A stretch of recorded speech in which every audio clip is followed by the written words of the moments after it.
Welcome to the Ben Buzz. I'm Benny King, and you're listening to Hawkeye State of Mind. Man, would you look at that? My little brother made that. Isn't that great? Now, as many of us know, today is Valentine's Day. Now, while some will be out getting reservations, getting candy, flowers, going on dates, having a great time on this type of day, there's many of us that are going to be looking for things to do and looking for things to love. Well, I have something in store for you. The Iowa Hawkeyes basketball team plays today. We're going to be glued to our screens. Who's going to be going out getting reservation shock? You're going to spend all that money. Why don't you sit on your couch at home and fall in love with this team, as I have? Very interesting intro there. But nonetheless, Iowa is playing on Valentine's Day today against number 13 Purdue, and we'll be looking for an upset on the day of love. Now, how has Iowa done this season? Well, pretty solid. The beginning was great. Now, there were some losses like Michigan State and then Iowa State where you'd like to have some of those back or be more competitive in some of those. But nonetheless, they ended up being ranked number 19 in the country. They ended up really starting out really great. Then what we talked about last time was when they hit that snag, the 3-game losing streak to Minnesota, Purdue, Illinois. It was a tough sledding there, but they bounced back in a real good way because they went on the road at Indiana and blew them out. Blew the doors off of them. Insane.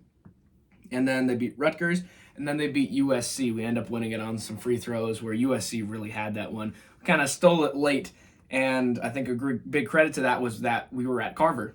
More on that later.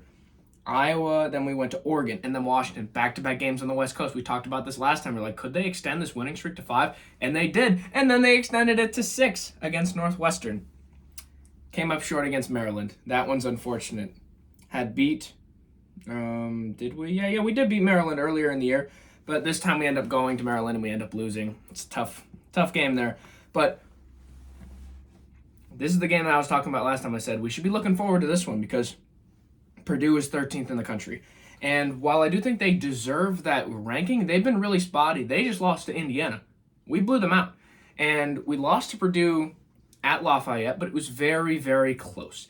And it kind of gave me the thought that if we were to rematch them, and if we had home field advantage, I think that game would go different.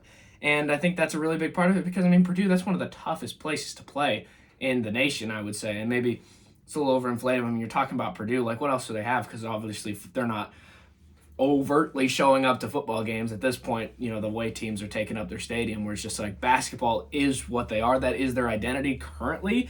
And their fans definitely show up for that. And we saw that last time. But we were still there. We were still in it. And we were leading at half and probably should have had the Purdue Boilermakers. But we have a chance at redemption. We can get them tonight. Game's going to be at 4 p.m.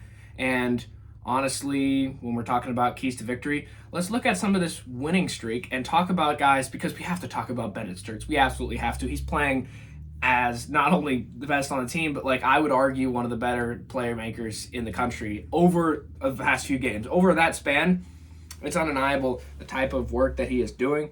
Because when you look at the Northwestern game, 76-70, it was close. Only won by 6 points.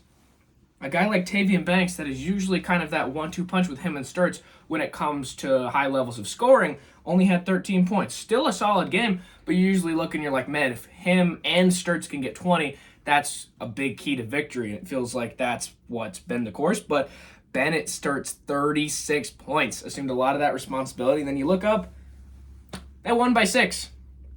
The fact that he went that far above his score total, especially when some of his supporting cast were playing well, but not up to the level that would be to win, he put the team on his back. And a big part of that and why we were able to do that, I believe, is because it was at Carver. He's having a really great run here, and I think that he will make it tough for Purdue. And honestly, he's just tough to stop. Everyone needs to remember Bennett Sturts is that guy. Undeniable. And Tavian Banks had 13, but Alvaro Figueras, he had 6. And then, Cam Manyawu, he had 4. Cooper Cook, he had 7. And then Cale Combs had 6. But 36 points is ridiculous because you look up 76 points. It's like, is that more than half? Something like that. It's about there. But undeniable. And Northwestern, whatever you want to say about Northwestern. There's a lot of these teams I just really don't. I'm like, oh, you just hate to see them do good, especially Nebraska. Nebraska's 7th in the country. They finally lost, but it's just a disgusting team there. No other reason than the fact that they're Nebraska, by the way. And Maryland, this one was tough. End up losing by 7 on the road. And I would argue that once again, it's not really Bennett Sturts' fault. He scored 32 points. That's what I think is the key here, because when you played the game before this at Northwestern, it was at Carver. Bennett Sturts had an incredible day. Absolutely incredible game. And then they end up winning. In this, he goes a little under that, and they end up losing by 7, where it's just like, if Sturts can put the team on his back, I do think this team has a chance to win. Like, I think he can keep them in the game. But when he gets more support from Tavian Banks, once again, Banks only had 13 in this one as well. When he gets more support from his supporting cast, especially Banks, like if both of those guys hit 20, it's usually a win. And that's the problem, because you're talking about playing teams like Maryland and Northwestern. You're like, well, if we're throwing so much of the plate at Sturts, and you're like, take care of this, I'll put the team on your back. And while he can do that, sometimes it doesn't result in winning. So I think the supporting cast needs to do a lot better. And we're talking about Maryland and Northwestern. No disrespect whatsoever to both of those teams, but they're nothing like Purdue. Purdue is number 13th in the country. They were the preseason national champions, and we'll see what happens at the end of the year, because at the end of the day, preseason rankings in all college sports have proven to be very, very inconsistent. So we'll just have to see down the stretch how good Purdue actually is. But for now, they've taken a lot of losses. They lost to a team like Indiana, like I said, that we actually blew out. And I just feel like that's been a common course this season, is that Purdue gets upset a lot. And they're a good team, so anytime they lose, you're going to hear about it. But it's been a little too much to be like, yeah, they're one of those like top tier, And maybe they still are, but they've been taking a lot of losses. They've had a tough schedule as well. So that definitely needs to be taken into account. And I think that if we get them at Carver, like we do today, and we can stay competitive in the way that we were against them before, and it can't be all on Sturts. It just can't. Because you're talking about that Northwestern game. It's like, yeah, we won by 6, but that was at home with Sturts playing out of his mind. And Northwestern's 10-14. Then you go on the road against Maryland, who's 10-14, and it's about the same result, where it's like Sturts had a ton of points, and then Banks had 13 in each. He's still playing well, but it's just like, when Tavian Banks hits 20, it's usually a win. And then we were almost sort of counting. We're like, well, Sturts is going to play well, but if the supporting cast, if they can kind of figure that out, then the game can really progress the way we want it to. And you're talking about scorers. I mean, guys like Cale Combs, like sometimes he'll get 6, or Cam Manyawu, he'll get 4. But like, if those guys can hit 5, or if those guys can just get a couple of those buckets, and then Sturts and Banks can maybe carry the weight of the load, because at the end of the day, like, obviously, there's so many nuances of the game. There's defense. There's all sorts of stuff. But then, at the end of the day, you look at the scoreboard, and you're like, man, just came up a few short, where it's like, man, if that guy had a bucket or 2 more, man, if Sturts played even more out of his mind, or if Banks played more up to the level that he was playing earlier in the year. So, while I do think Iowa has a great chance, because of the reasons that I've laid out, because it's at Carver, because they played him before on the road and played very competitive, because Sturts is playing out of his mind, and because Purdue has looked very suspect. I think that's 4 points, something like that. That's why I think that there's a good chance that Iowa is in to upset Purdue, and maybe we'll see a court rush. I don't know. We'll have to see, but this is going to be a tough stretch, because you have to play Purdue, and immediately after you have to play Nebraska, who's not number 7 in the country. It's gross. It's gross. Nobody. Yeah. They don't like us either. So it's mutual.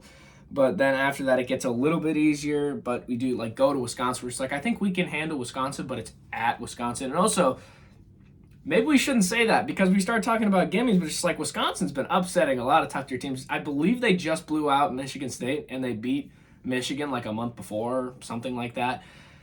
Wisconsin's really weird. I don't feel great about that one. And we're going to Wisconsin. So that's not great. But I do think that we have a chance. And then games like Ohio State, Penn State. But then the way we finish the year is brutal. It's absolutely brutal, because we host number 2 Michigan. That's what I like about a lot of these. Because Purdue, Nebraska, Michigan. Top tier teams. Not top 10, because Purdue's not quite up there. But top tier teams all at Carver. If we can maybe get 2 of those, we probably won't win them all. But I'm asking for 1. Just give me 1. But then after that stretch, and a couple, maybe, gimmies in there, we'll have to really see. But number 7, Nebraska, we got to go to them to finish the year. If we can split with Nebraska, and then between Purdue and Michigan, maybe win one of those at least, then that could set ourselves up pretty good because we're not in that bad of a spot to make the tournament. I think that's what's really good. That's why we needed that win streak so much. I believe that it was 6 games in a row. I believe so. So 18-6. So when you start talking about what will get you in the tournament, what type of games here, like Ohio State and Penn State, those games in the middle, those need to be wins. So then if we're sitting at 20, and then if we can get Wisconsin, and then if we can split with Nebraska, and then split with these tough games, then you're talking about 5 more wins. You're talking about being, 23 wins. It's not terrible. And then if we can have some pretty good numbers in the Big Ten tournament, that could be really interesting as well. Because when you're looking at the Big Ten, Michigan is at the top. Michigan has been balling. They're 23-1. And then Illinois is behind them at 20-5. And then there's Purdue, 20-4. And then 21-3 Nebraska. Hey, what happened to Nebraska? Nebraska had a great start. I believe they started 20-0, and they were getting really high in the rankings, but a little bit of a tough snag for Nebraska, but I think they're really getting into a tough part of their schedule. Let me check out Nebraska real quick, because they lost at Michigan, and then they lost a tight one to Illinois. The Big Ten is really deep, because Illinois, Michigan State, Michigan, Purdue, like all these teams are very tough and physical, and it's going to really be interesting to come down to the wire, because when we get into that Big Ten tournament, can we beat Illinois? Can we beat Purdue? Can we beat Michigan? Can we beat Michigan State? Like, there's a lot of tough teams. At Nebraska, I don't even like to think about Nebraska, but that's 5 teams that are really in that upper echelon where it's just like winning the Big Ten is probably a long shot. That would be awesome. I remember a few years ago, I was in attendance actually when the Iowa Hawkeyes beat Purdue and won the Big Ten championship a few years back, and then immediately lost in the tournament to Richmond of all teams. Still bothers me when I see that Richmond Spiders logo. It just reminds me of what could have been. Disgusting, actually. The good days with Bohannon. If those Iowa fans watching, you remember Jordan Bohannon, Nicholas Baer, Keegan, Chris Murray, Luka Garza, some greats. But man, it's tough sledding. But this win streak was so important because now I think that we will make the tournament. I feel very confident in that. If we found a way to miss the tournament, that would be a real bummer. And we haven't been there in a minute. We keep making it into the NIT, which is a bummer. But Ben McCollum taking over this first year from Fran McCaffrey, and I think he's done a great job. I think we need to really give credit because when we're talking about, I can't believe this, or they're not doing that good of a job. What is going on here? Well, at the end of the day, it's his first year. Like a lot of these guys that he's bringing in, like Bennett Sturts is fantastic. He's absolutely fantastic. And who would have known that his game would have transferred that far just moving up from, was it G5? He's just tremendous. And you see that a lot in football where it's just like guys from group of 5s and like D2s. Like we just saw Trinidad Chambliss. He never played a year in D1. He comes up to D1 and then he has a tremendous season. He wins a couple playoff games. Anyway, back to basketball. But the Big Ten is really competitive, especially at the top. But I'm looking at a team like UCLA is sitting above us. We beat UCLA pretty comfortably. I would be surprised if we finish the rankings out in the Big Ten.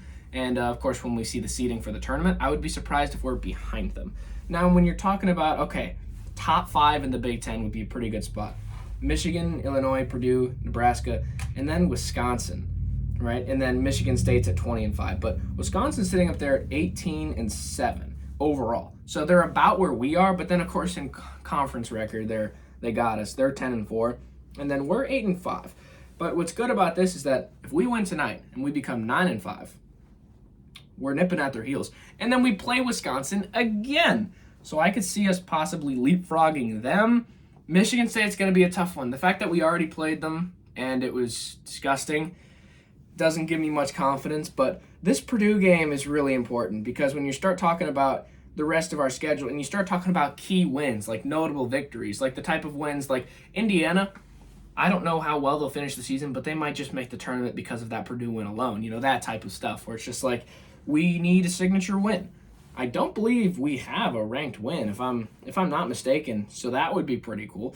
Feels like that's kind of the football team's kind of curse as well, where it's just like they beat up on the bad teams, get ranked, but it's tough to actually beat a ranked team, which they ended up doing when they beat Vandy in the bowl game. I just want to talk about football. I don't know what it is. I just really miss it. I love basketball too, but football, man, it's great. But there's 4 chances to win a ranked game. And this one you would say is the most winnable. Because while you think, oh, Purdue, they're preseason national champions, all of this stuff, whatever you want to talk about with Purdue, but just on a numbers standpoint, just on the games they lost, they're number 13th in the country. You start talking about number 7, and then number 7 again, number 2, which is like this one would be the most winnable, and it's at Carver Hawkeye. And we played them already, and we were right there. I just really hope we can finish the job here and take down Purdue, especially the fact that we just lost at Maryland. That needs to be a punch in the mouth. That needs to be like, okay, we need to reassess, and we need to take out everything on Purdue. Absolutely. And so we'll see how the Iowa Hawkeyes team performs today at 4 p.m., see if they can get the victory on Valentine's Day, and we'll see if they can fall in love with the March Madness tournament. I don't know where I'm going with some of this stuff, but Iowa is going to take on number 13 Purdue tonight in Carver Hawkeye, and we're going to see how the basketball team continues to perform, and we'll see how they end up finishing out the season and where they end up standing in terms of tournament, in terms of Big Ten tournament, and that all starts tonight when they have a great chance to get a ranked victory against number 13 Purdue. Thanks for tuning into the Ben Buzz. I'm Benny King, and thanks for listening to Hawkeye State of Mind.